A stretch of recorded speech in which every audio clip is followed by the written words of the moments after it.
But the two losses in that stretch, which are like two big rivals, and they probably stick with you as much or more than the wins. How would you say you're playing right now as a group? I think we're playing pretty well right now.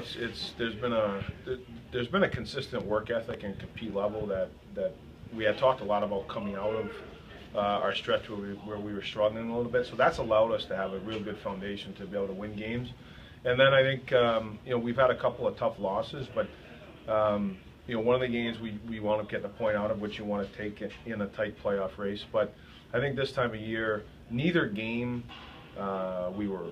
you would say we got outworked or outcompeted. It was more mental things. So teaching and coaching wise, I think there's some real valuable lessons. And sometimes when you get stung like that, the lessons are more powerful, and a lot of times it's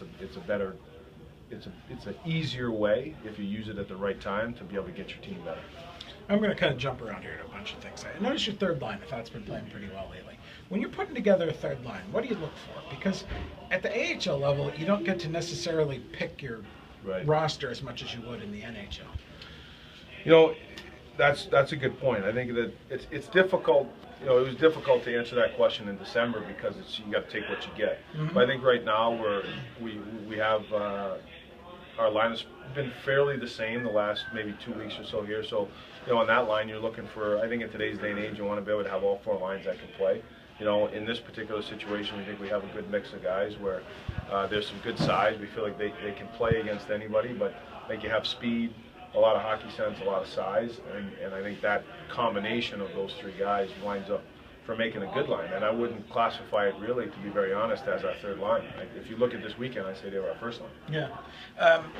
Like traditionally, that line you want to use as a defensive line, a checking line, right?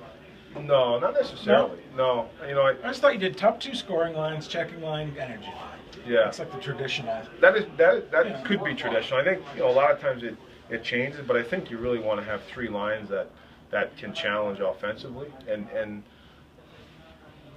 traditionally, it would be right if that's the type of team you had. And like I said, I think right now with the group we have, we feel as though we should have, three lines.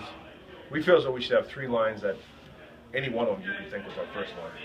Okay, and then your fourth line is your checking line. Gotcha. And they can play. If you look at the way we used our fourth line this weekend, quote unquote, Mattia and Farnham, one with Farrell, one with Ewer. A lot of times they were out against Kennedy's line, and then we had them out against Conacher's line. So we felt like we had four lines that could play. So we kind of tweaked our mentality a little bit of three lines there, and then your fourth line to check.